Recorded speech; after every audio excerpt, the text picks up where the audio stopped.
본문에서 가장 중요한 구절은 제가 볼 때 누가복음 13장 18절 말씀에 함께 봉독합니다. 그러므로 예수께서 이르시되 하나님의 나라가 무엇과 같을까? 내가 무엇으로 비교할까? 아멘. 그러므로 이 단어는 헬라어로 대등 접속사예요. 그러니까 앞과 뒤가 같다는 거죠. 대등하게 기록되어져 있는데 하나님의 나라는 한 알의 겨자씨 같고 누룩과 같다. 그렇다고 한다면 앞에 표적은 무엇을 나타내냐면 하나님의 나라를 나타내는 거예요. 그래서 하나님의 나라는 어떤 것과 같느냐? 한 알의 겨자씨 같고, 겨자씨 여러분 보셨어요? 잔디씨만 해요. 작습니다. 누룩과 같다 그랬어요. 누룩은 지금 서말, 그 안에 누룩이 조그마한 균이 있어도 그 전체가 다 부풀어 오르는 거예요. 1절부터 10절까지의 내용, 앞부분에 보면은 회개하고 하나님께로 돌아오라는 내용들입니다. 그리고 오늘 본문에서는 안식일날에 18해 동안 귀신 들려서 앓고 있고, 그리고 허리가 꼬부라져서 조금 더 펴지 못하는 그런 여자를 고치는 기적에 대한 내용들이에요. 고침을 받은 여인은 즉시 하나님께 영광 돌립니다. 무리들은 이 사실 앞에 영광스러운 일에 기뻐합니다. 그러나 회당장은 화를 내요. 화를 내면서 하는 말이 안식일이 아닌 다른 날도 있는데 굳이 안식일 날 하느냐? 안식일 날 하지 말고 다른 날 고쳐라. 옆에 분한테 물어봐요. 병 나면 안 기뻐요? 예? 아직 꼬일 대로 꼬인 사람이에요, 이 사람이. 그러니 주제가 다시 안식일 날로 넘어왔습니다. 10절에 예수님의 가르쳤다라고 할 때 이 가르침은 내용은 천국 복음이에요.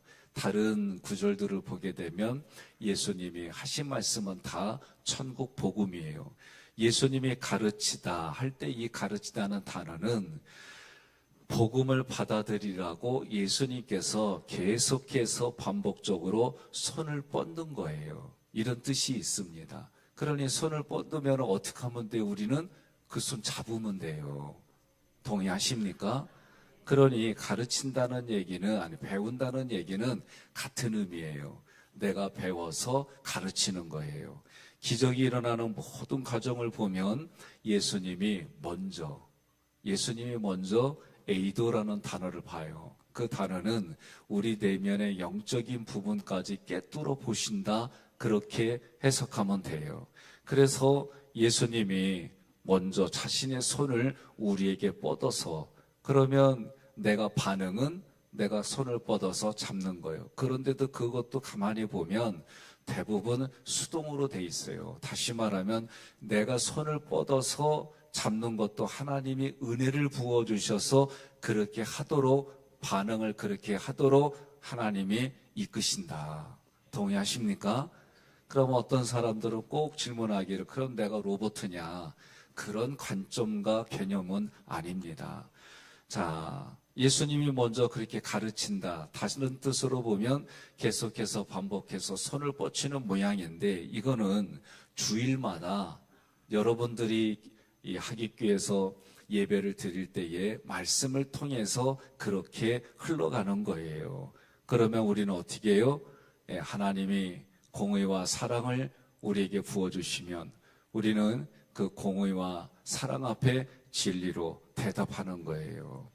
11절에 여인의 상태는 어떤 상태냐? 첫 번째로 귀신 들렸어요. 이 귀신 들렸다라는 얘기는 귀신이 먼저 그 영혼에 접근하죠. 그러면 둘이 수준이 맞아서 뭐 하는 거예요? 교제하는 거예요. 교제하는 거예요. 그러니 귀신에게 잡혀 있는 거예요. 귀신의 소유라는 얘기입니다. 귀신과 같이 교제를 나누는 거예요. 두 번째로는 어떤 병인지 모르지만 심신이 약한 상태가 되어 있는 거예요. 내면도 약해 있지만은 생각과 감정도 무지 약해져 있는 거예요. 육신도 약해져 있는 거예요. 세 번째는 꼬부라져 있다 그랬어요. 허리가 180도로 구부러져 있는 거예요. 요새 폴더폰 있죠? 그런 상태가 된 거예요. 이 여인은 한마디로 말하면 자신의 힘으로는 이런 상태에서 해결할 수가 없는 겁니다. 12절에 예수님께서 먼저 보시고 예수님이 이미 이 보시고 에이도라는 얘기는 여인의 상태를 알고 계신 거예요. 그래서 자신의 앞으로 여인을 불러서 세우셨습니다. 그리고 이르시되, 이 이르시되라는 단어는 빛을 비추다라는 뜻이 있어요. 그러니 빛을 비추시고 말씀하시는 거예요. 여러분, 삼일체 하나님께는 공의로운 해가 떠올라 빛이 있는 줄 믿으시기를 바랍니다. 그 빛이 비춰주면은 우리 내면에 어둠이 물러가요. 이게 하나님의 역사예요. 그러니 시들시들하던 그 화초들도요, 태양을 맞이하면은 언제 그랬냐는 듯이 생기가 돌아요. 그러니까 하나님의 말씀이 빛으로 임하면은 어둠이 사라지고 그 사람에게 생기가 떠오르는 거예요. 동의하십니까? 예. 그리고 말씀하시는 거예요. 내가 내 병에서 놓여졌다 그러는 거예요. 아니, 나아졌다고 해야지 놓였다라고 얘기를 해요. 여기에 의미가 있습니다. 그랬더니 곧바로 여인의 허리가 펴지는 거예요. 이 펴지다 아노르도는 어떤 뜻이냐면 예수님에 의해서 귀신이 쫓겨나가고 심신이 건강해지고 그리고 허리가 펴졌다 그 뜻이에요. 회복되어져서 다시 세워졌습니다. 놀라운 일이에요. 하나님께 이 여인이 어떻게 해요? 영광 돌리니라 찬양을 하는 거예요. 계속해서 어떻게 이 문법으로는 어떤 거냐면 그 이후로 계속해서 하나님께 영광을 돌리는 인생이 되었다라고 말하는 거예요. 그러니 예수 믿었어요? 예수 믿었으면은 그렇게 쭉 가는 거예요. 동의하십니까? 그런데 예수 믿다가 그만둬요? 문제가 있어요. 문제 생깁니다. 그러니까 눈에 보이지 않는 영은 그 어둠에 있어요. 그럼 어둠에 있으면은 심신이 약해지게 돼 있습니다. 심신이 약해지고 또 그 병들이 그 사람을 괴롭히고 그러니 예수님이 뭐라고 그래요? 이스라엘 백성들한테 너희가 하나님의 말씀에 순종하고 하나님께 영광 돌리면 애굽에 내린 그 어떤 이 저주의 병도 내리지 않겠다 말씀하셨어요. 그러니 오늘 우리가 다 시편의 말씀처럼 오늘날 시대는 오염된 시대에 살아요. 그러니 우리 몸이 오염되기 시작했어요. 또 동물들도 보면은 먹인 줄 먹었지만 그게 다 뭐예요? 쓰레기로 돼 있어서 죽은 이 동물들을 사체를 배를 갈라보면 쓰레기로 있는 게 보여요. 그러니 그런 시대에 우리가 살아갑니다. 모든 만물이 우리를 통해 회복되는 그날을 기다리고 있는 거예요. 동의하십니까? 예. 14절에 회당장이 분을 냅니다. 안식일이 아닌 다른 날에 병을 고치라고 말하는 거예요. 15절로부터 16절에 예수님께서 네 병이 나았다 하지 않고 네 병에서 놓였다라고 말씀하신 의도가 기록되어 있어요. 함께 봉독합니다. 주께서 대답하여 이르시되 외식하는 자들아 너희가 각각 안식일에 자기의 소나 나귀를 외양간에서 풀어내어 이끌고 가서 물을 먹이지 아니하느냐. 그러면 18해 동안 사탄에게 매임바 된 이 아브라함의 딸을 안식일에 이 매임에서 푸는 것이 합당하지 아니하냐. 아멘. 지금 이 오늘 함께 읽은 내용에 나오는 여인은 18년 동안 사탄에게 매여 있었어요. 병을 앓았어요. 육신은 꼬부라져 있어요. 조금도 펴지 못한 곳에 살았을 때 그녀의 마음은 늘 어땠을까? 단어 자체가 심신이 병약하다고 그랬어요. 그러니 그 마음에는 뭐가 없어요? 안식이 없는 거예요. 참다운 쉼이 없는 거예요. 예수님은 뭐라고 그래요? 수고하고 무거운 짐진 자들아 다 내게로 오라. 내가 너희를 안식하게 하리라. 쉼을 주리라. 안식이 없었습니다. 그러나 예수님이 그녀에게 안식일에 안식을 선물로 주신 거예요. 그 마음에 안식이 없고 사단에게 매여 있어서 앓고 꼬부라져 있으니 예수님이 그녀의 마음속에 어루만져 주셨어요. 힘을 주셨어요. 동의하십니까? 안식을 선물로 주셨어요. 그러니 이 안식을 선물로 줬다는 얘기는 하나님이 만드신 그 모든 것을 내가 누리고 살겠습니다. 그런 뜻이에요.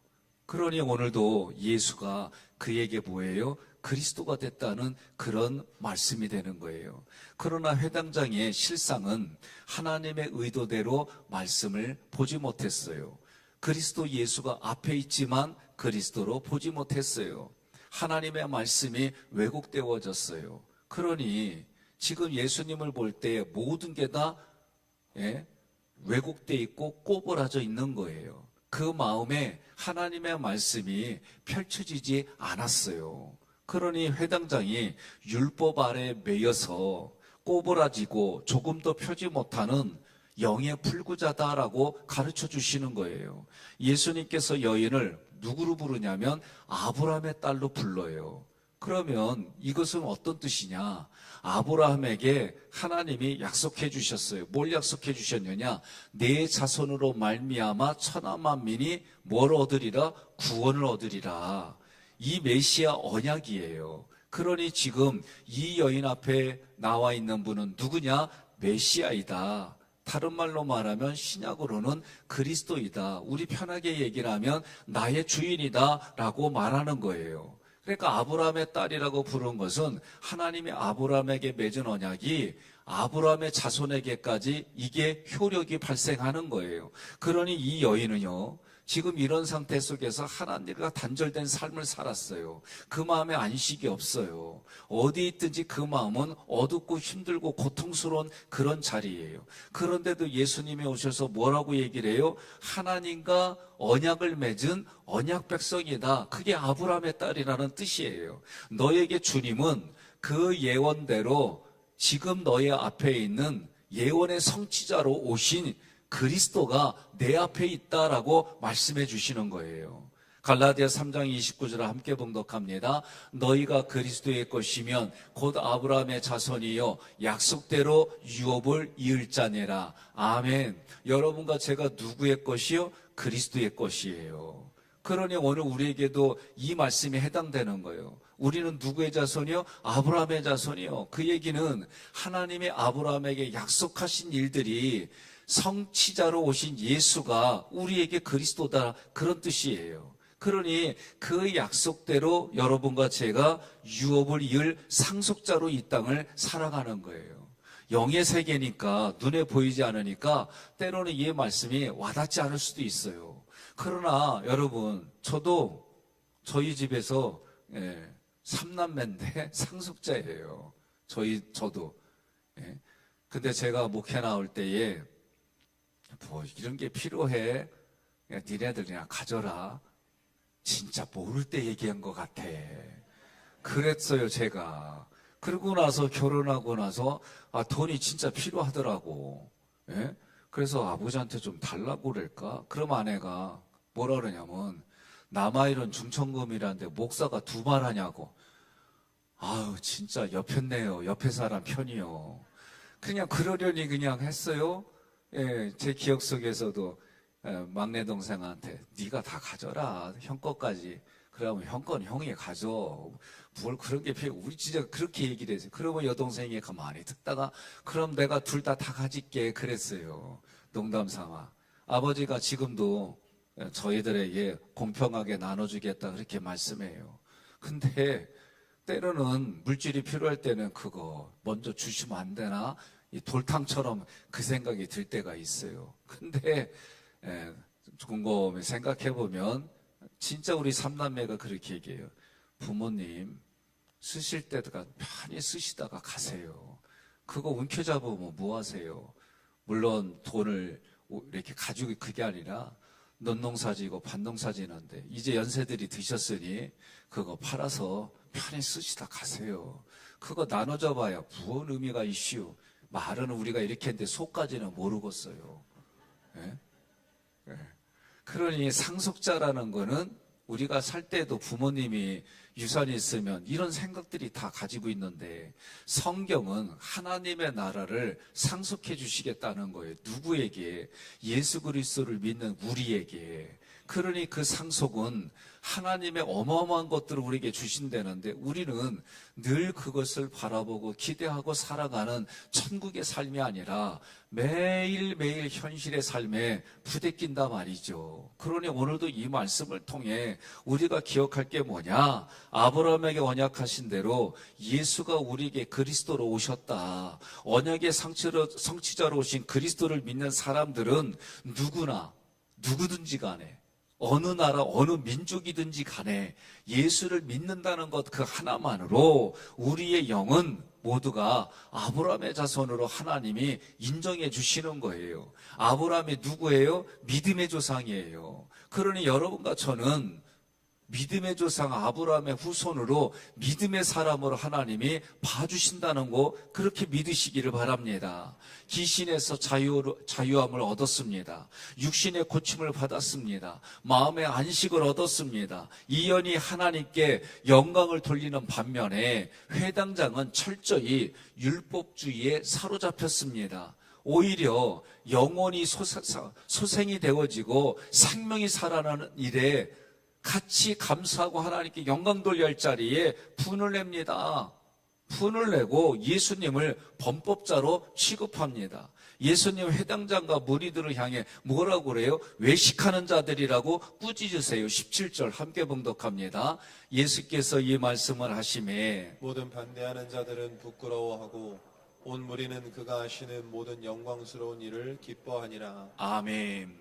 이 말씀을 듣고 반대하는 자들은 하나님께 부끄러움을 당했다 그러는데 그 내용을 보면은요, 문법으로 보면 모욕을 당했다라고 생각하고 그 시간부터 이 모욕받은 감정으로 예수를 대적하려고 하는 마음이 계속 이어졌다 그 얘기예요. 여러분, 생각과 감정은요, 꺼내놓고 하루 있다 지나거나 이틀 있다 지나거나 며칠 있다 지나거나 이렇게 보면은요, 아유, 이것 가지고 내가 화를 냈나? 이것 가지고 내가 이 감정 붙들었나? 이 생각 잡고 있었나? 쪽팔리네. 그러게 돼 있어요. 그러니 우리 동네도 뭐라 그러냐면 참을인자 3번이면 사람도 살린디야. 그러니 우리의 생각과 감정은요, 시공간을 초월하기 때문에 여러분 꺼내놔야 되는 거예요. 그래야 자기를 볼 수가 있어요. 그리고 그 보이니까 어떻게 해요? 고칠 수 있는 거예요. 그런데 여기에다 놓고 있으면은 안 돼요. 그러니 여러분, 세 줄기 쓰라는 거 이게 우리가 살 길입니다. 생각과 감정 쉽게 안 바뀌어요. 그거 쉽게 얘기 안 되어져요. 누구든지 이거는 예외가 없어요. 일기 쓰는 이유가 뭐예요? 자기를 성찰하기 때문에 일기를 쓰는 거예요. 그러니 오늘 여러분이 자기의 마음, 제가 어제도 오래간만에 아내랑 이렇게 좀 걸었어요. 걷다 보니까 우리 교인들을 좀 몇 분 만나요. 연세들이 드셨음에도 불구하고 건강관리하니까 참 보기 좋아요. 육체는 그렇게 건강관리해요. 마음도 건강관리해야지요. 그거 나의 생각과 감정을 꺼내놓고 그걸 내가 보고 그것을 위해서 내가 의도적으로 180도 다르게 생각을 전환하는 일들을 하지 않으면 이 마음은 건강해지지 않습니다. 영은 하나님의 말씀으로 공급받으면 돼요. 우리 생각과 감정은 그렇게 훈련이 돼야 되는 거예요. 반대하는 사람들이 예수님께 모욕을 당한 감정 가지고 계속 그렇게 사니까 성경을 읽어보면 사두개인 바리새인들이 그리고 서기관들이 유대인들이 제사장들이 예수를 어떻게든지 간에 잡으려고 그렇게 기록이 돼 있어요. 무리들은 영광스러운 일을 기뻐했다 그랬어요. 그러니 우리가 여러분과 제가 말씀의 공급을 자꾸 받으세요. 그리고 특별히 이 사순절 기간에 육신이 아파요. 아픈 분이 있으면 기도하세요. 우리가 중보기도 하는 거예요. 제가 여러 번 얘기하잖아요. 그 일들이 실제로 일어났습니다. 그러나 육신에만 고침받는 걸 기뻐할 게 아니라 우리의 이름이 저 하늘의 생명책에 기록하는 것으로 기뻐하라 그랬어요. 여러분, 육신은 사람도 물리적으로 폭행을 하고 받을 수 있어요. 그러나 우리 영은요, 우리 영을 천국에도 보내주시고 지옥에도 보내주시는 하나님 앞에 하나님을 두려워하는 그런 심령이 돼야 되는 거예요. 그러니 눈에 보이지 않는 영을 믿으라고 하시는 예수님이, 말씀대로 오신 예수님이, 그리스도이신 예수님이 그 눈에, 우리의 이성의 눈으로 또는 육신의 눈으로 보이는 그 현장에서 기적을 일으켜가지고 뭘 보라는 거예요? 하나님을 알게 하는 거예요. 하나님의 말씀이 깨달아지고 예수가 말씀하신 말씀이 내 안에서 성령이 역사하여 깨달아지고 보여지고 들려지고 내가 그것이 가슴에 감동이 되어 선언하게 되어지는 그런 일들이 있는 거예요. 그러니 이 단어들을 찾아보면 그렇게 내가 하나님 앞에 영의 구원이 있고 마음에 어루만짐이 있고 육체가 질병이 치료받는 일들이, 여러분 먼저 하나님의 말씀에 예수님께 권위를 두세요. 이 권위가 선포되어지는 대로 능력으로 일어난다 믿으세요. 동의하십니까? 18절로부터 21절은 사탄에게 매인바된 사람들을 풀어줌으로써 하나님의 나라가 확장된다는 걸 가르쳐 주는 거예요. 그러니 저도 목회를 하면 할수록 전혀 보지 못했던 거, 알지 못했던 거, 깨닫지 못했던 것들이 이렇게 알려지는 거예요. 제가요, 구원이라고 하는 부분에 우리 눈에 보이고 입으로 시인하는 거 보면은 분명하게 저도 선포해요. 그런데 그렇지 못한 상황 속에서 돌아가신 분들이 계세요. 참 그때 말씀 전할 때가 저로서는 너무 힘들어요.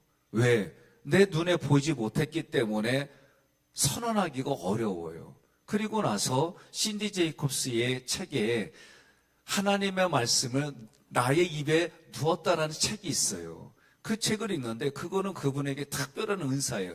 세계적인 예언가예요. 그런데 그분이 어느 날 환상 중에 자살했는데 천국에서 만난 사람 얘기를 하는 거. 난 그 글을 읽을 때 처음으로 부대꼈어요. 이런 경우도 있나? 그리고 많은 책들을 고민하다가 내가 판단이 안 서는 그곳에서는 그 구원은 누구의 문제다? 하나님의 영역이다. 내가 말할 수 있는 영역이 아니구나. 나는 내가 눈으로 본 것만 얘기하지만 사람의 죽고 사는 문제는 하나님의 영역이고 하나님의 알아서 할 일이구나. 내가 할 수 있는 일은 뭐요? 예수를 믿게 하는 것이고 예수를 믿어야만 천국 가는 것이고 그것에선 내가 말할 수 없었어요. 왜? 최진실이라고 하는 안타까운 이 여인이 먼저 자기 스스로 목숨을 끊었을 때에 그때 평택에서 저희 교우 딸도 그냥 따라갔어요. 그냥 이유가 없어요. 그러니 그 어머니가 저에게 와서 막 고통스럽게 얘기를 하는데 하나님께 기도하면서 제가 너무 고통스럽더라고요. 이거 뭐라고 얘기를 해야 돼?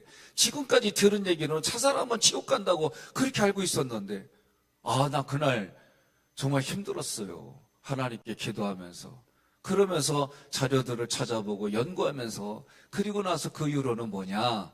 죽은 자는 이미 하나님께 갔잖아요. 하나님 해결할 일이고 여기 남아있는 사람에게 예수 잘 믿다가 예수 잘 믿다가 우리가 천국에서 만나는 것이 이게 최고의 권면의 말씀이구나. 그리고 그때 말씀 전했던 게 생각이 나요. 여러분 18절부터 21절까지 그렇게 어둠에 매였던 사람들이 연약해 보이고 비록 소수일지라도 하나님의 나라가 그들을 통해 확장됨을 믿으라는 거예요. 오늘 여러분들이 기적의 주인공이 되어져서 하나님의 나라가 여러분과 저를 통해 흘러감을 믿으시기를 바랍니다. 하나님의 나라가 겨자씨와 같고 이 얘기는 그 시작이 미약하다는 거예요. 그런데 겨자씨가 점점 자라서 커지면은 그 어둠에 매였던 영혼들이 그 겨자씨 나무에게 들어와서 거기에서 쉼을 얻는다는 얘기예요. 여러분, 사탄에게 매였던 공중의 새들이 그 가지에 깃들인다라고 가르쳐 주는 거예요. 한 여인이 한 마리의 새처럼 자유인이 됐어요. 어둠에 매였다가 자유인이 되어서 하나님의 나라라는 나무에서 안식을 누리게 된다고 하는 것이 바로 겨자씨의 비유예요. 누룩은 무슨 얘기입니까? 우리를 통해서 많은 사람들, 죄 가운데 있는 사람들에게 그 누룩이 부풀게 해서 그 사람들의 형질이 바뀌는 거예요. 어떻게? 어둠에 매였다가 진리의 빛의 자녀로 바뀌는 거예요. 빛의 열매는 착한가? 착함이라고 그러잖아요. 하나님 앞에 선한 일을 하는 존재로 하나님이 우리를 이끌어 주심을 믿으시기를 바랍니다. 마가의 다락방 120명의 성도로부터 시작한 교회가 지금은 전 세계적으로 교회의 건물들이 있어요. 역사에 따라서 건물만 남은 지역만 있고 계속해서 누룩처럼 계속 변화되어지는 그런 일들이 전 세계적으로 가요. 이제 전 세계적으로 복음이 거의 다 들어갔어요.